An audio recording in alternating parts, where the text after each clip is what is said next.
Hoy vamos a hablar con Héctor Giuliano, licenciado en Administración y Finanzas y experto en deuda pública y externa, asesor del Foro Argentino de la Deuda Externa. Muy interesante poder conversar con Héctor. Hola, buen día. ¿Cómo le va? David Mañarelli lo saluda desde Radio Carpincho y Radio Escobar 105.1. ¿Cómo anda? Buen día. ¿Qué tal? Buen día, David. Gracias por llamarme. Sí, el tema mío es justamente, en realidad el tema mío es de finanzas públicas, y dentro de finanzas públicas el desequilibrio es estructural que provoca la deuda del Estado.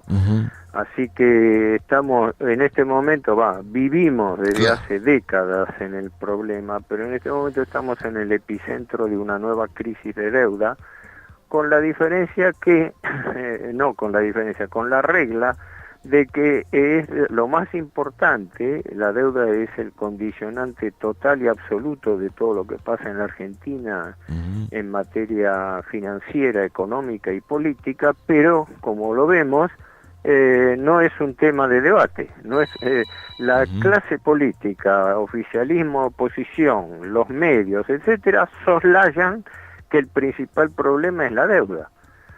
Fíjate un detalle fundamental. Todo el presidente Milei y todos los economistas del establishment repiten a coro de que hay que lograr el déficit fiscal cero bajando el gasto público. Y que bueno, muy bienvenido, se van a eliminar ñoquis, se van a eliminar estructuras innecesarias, se va a eliminar eso. Pero el principal rubro del gasto público es la deuda pública, y de eso nadie habla media palabra. Claro. Anteayer el gobierno dio a conocer, entre comillas, satisfactoriamente, que el país, cosa que en serio es inusual, ha logrado en enero un superávit fiscal. Es decir, en lugar de tener déficit, hemos tenido superávit. En el mes de enero, el Estado Nacional, el Estado Central, tuvo 2 billones de pesos de superávit fiscal primario. ¿Qué quiere decir esto? Todos los ingresos que tiene el Estado, por impuestos, por ingresos extraordinarios, por previsión social, etcétera, menos todos los gastos corrientes, que son los gastos de remuneraciones, de jubilaciones, de gastos extraordinarios, etcétera. A ese total, superávit de 2 billones, hay un detalle, hay que restarle los intereses de la deuda pública a pagar.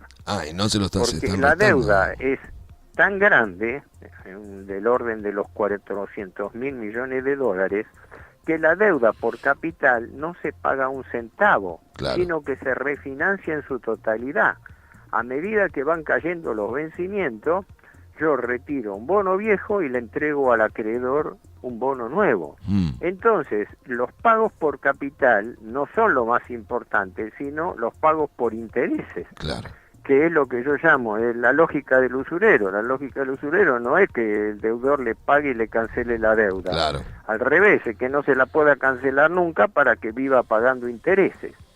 Entonces, volviendo a los números de enero, resulta que el gobierno obtuvo un superávit fiscal primario de 2 billones de pesos, pero después tuvo que pagar 1,5 billones de intereses. Así que el saldo que le quedó a su favor fue de 500.000 millones de pesos nada más. ¿Me explico? Sí. Las 3/4 partes del superávit fue utilizada para pagar intereses de la deuda pública. Entonces viene la pregunta irritante. ¿Y cómo consiguió ese ahorro de 2 billones de pesos el gobierno? Primero, bajándole el sueldo a los empleados de la administración pública. Segundo y principal, bajando las jubilaciones y pensiones de todo el sector pasivo. Tercero, bajando el gasto público social por planes. O sea, licuando el gasto público. Para eso utiliza la más importante y formidable herramienta que existe para provocar el saqueo de la población, la inflación. El gran problema es que no estamos frente a una hiperinflación heredada. La hiperinflación no se hereda, se provoca.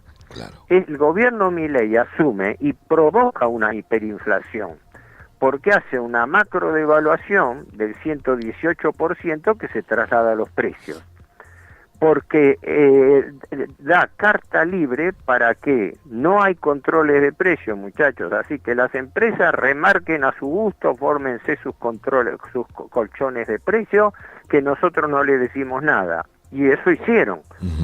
Que aumenten los combustibles, que son el factor que más se traslada a los precios en forma inmediata, que aumenten las tarifas de servicios públicos. Entonces, en buen romance, vos no estás heredando una hiperinflación, la estás provocando, que no es lo mismo. Claro.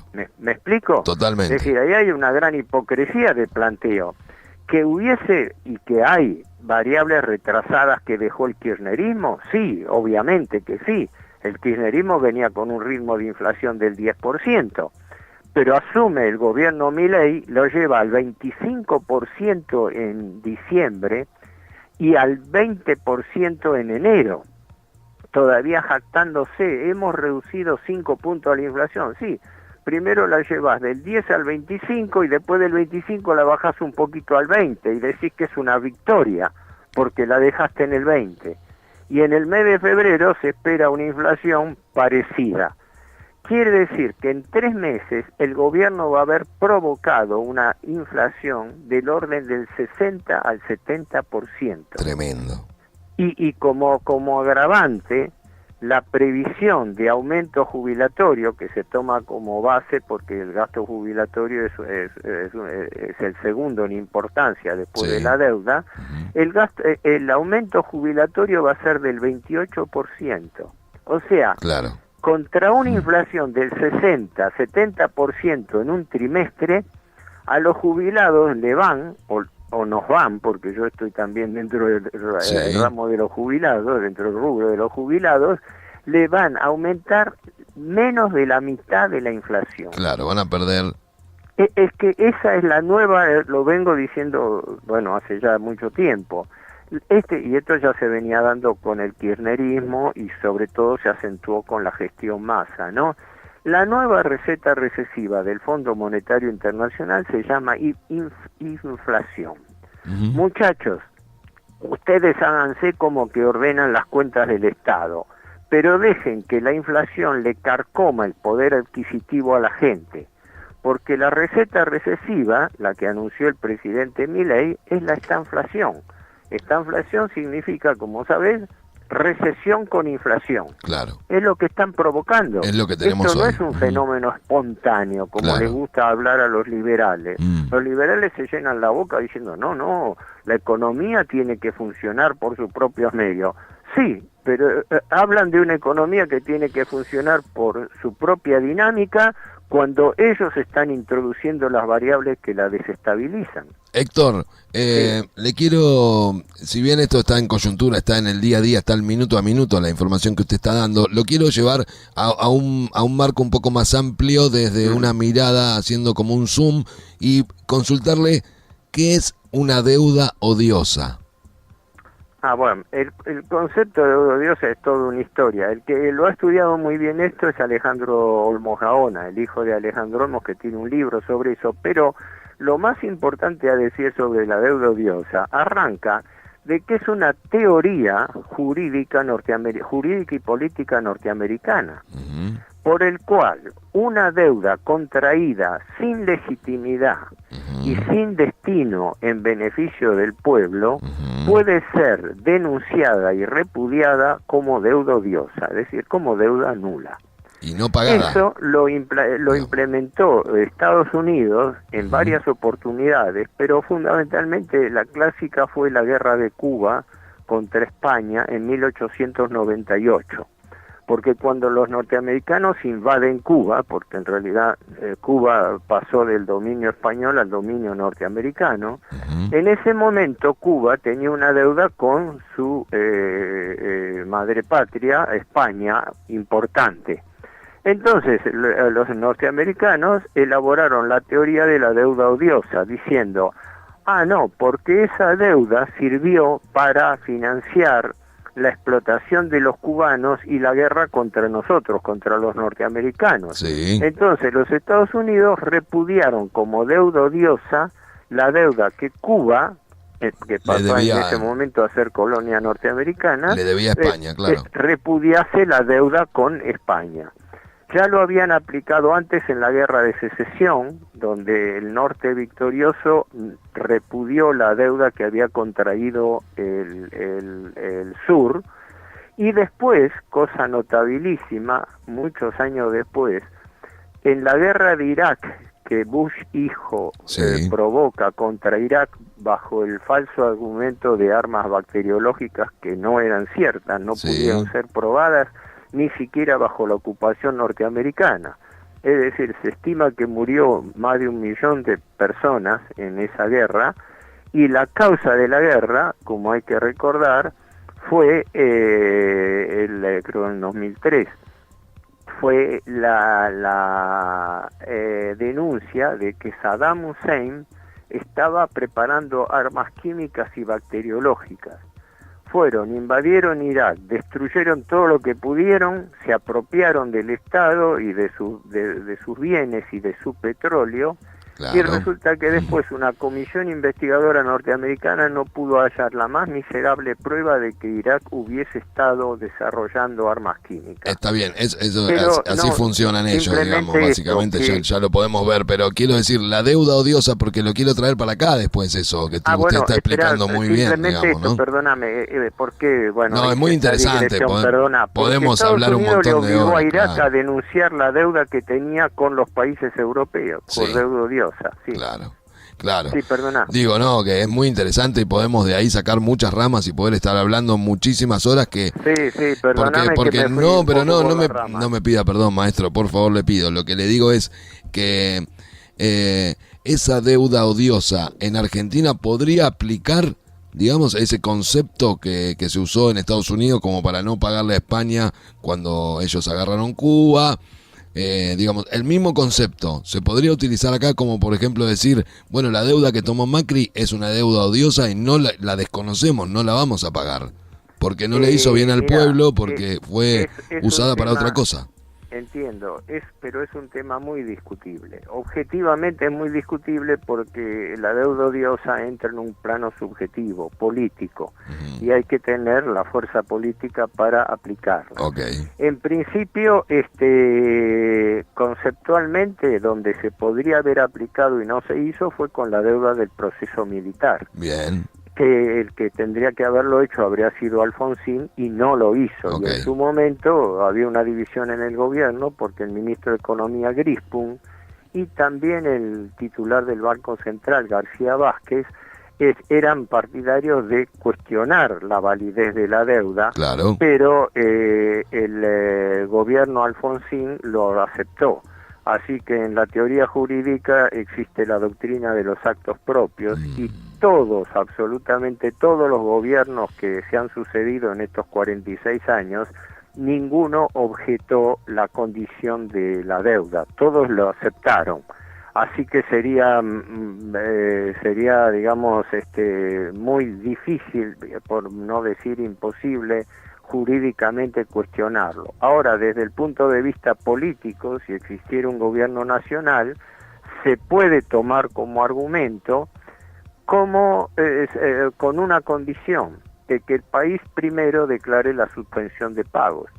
Como la Argentina se encuentra frente a una deuda impagable, donde no puede pagar un centavo de capital, sino que vive pagando intereses y refinanciando el principal, si la Argentina blanqueara su insolvencia, pusiera en limpio los papeles y diría el país no puede pagar, en ese caso uno de los argumentos que podría utilizarse es hacer la auditoría de la deuda pública y en ese momento descubrir si efectivamente cuáles fueron los destinos de los fondos de la deuda, porque la Argentina no tiene una deuda económica por obras públicas, por acciones, tiene una deuda financiera que viene de una bola de nieve de financiamiento que se ha ido rebobinando durante el tiempo.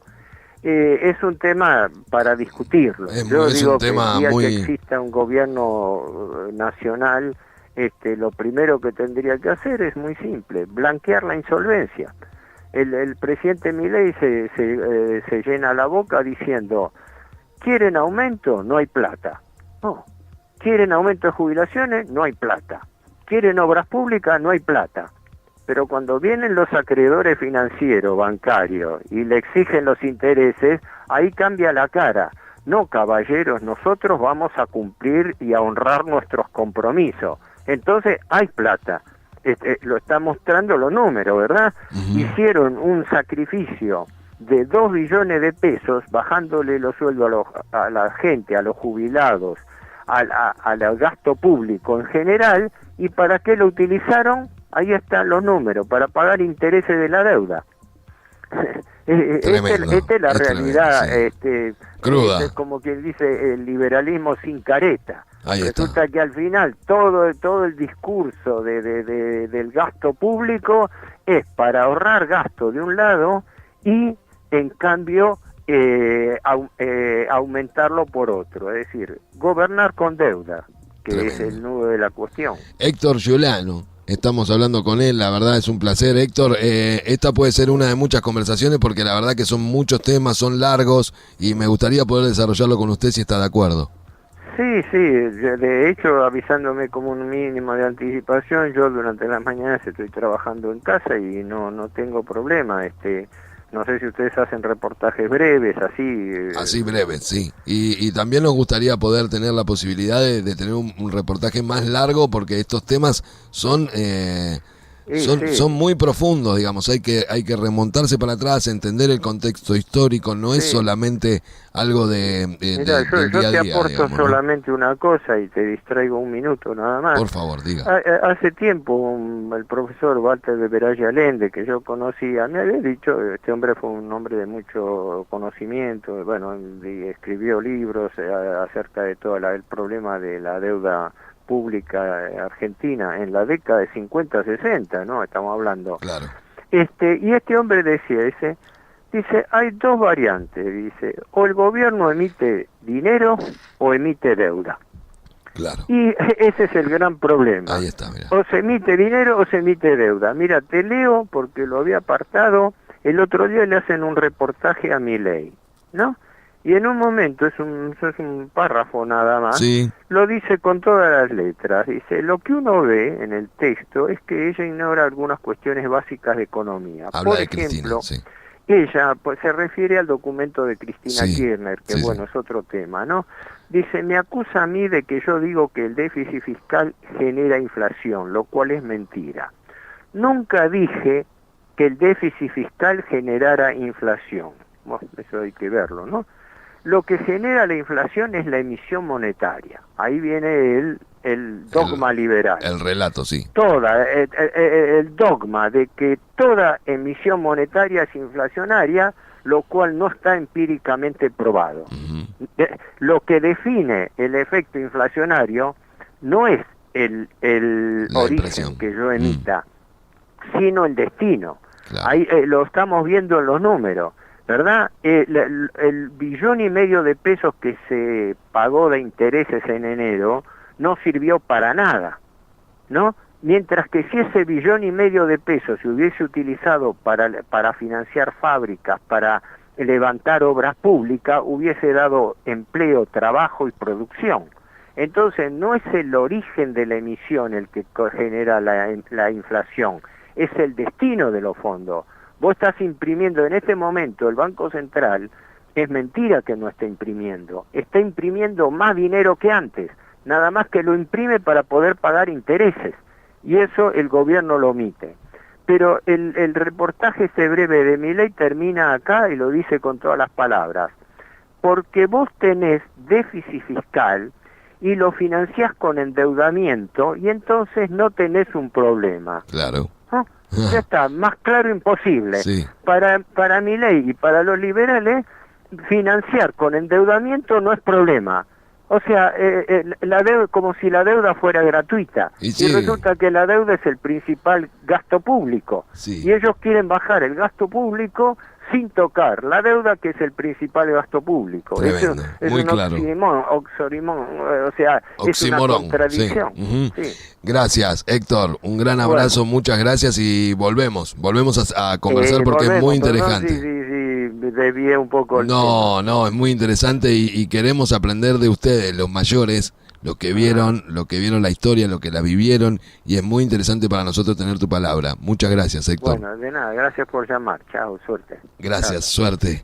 Héctor Giuliano, licenciado en Administración y Finanzas y experto en deuda pública y externa.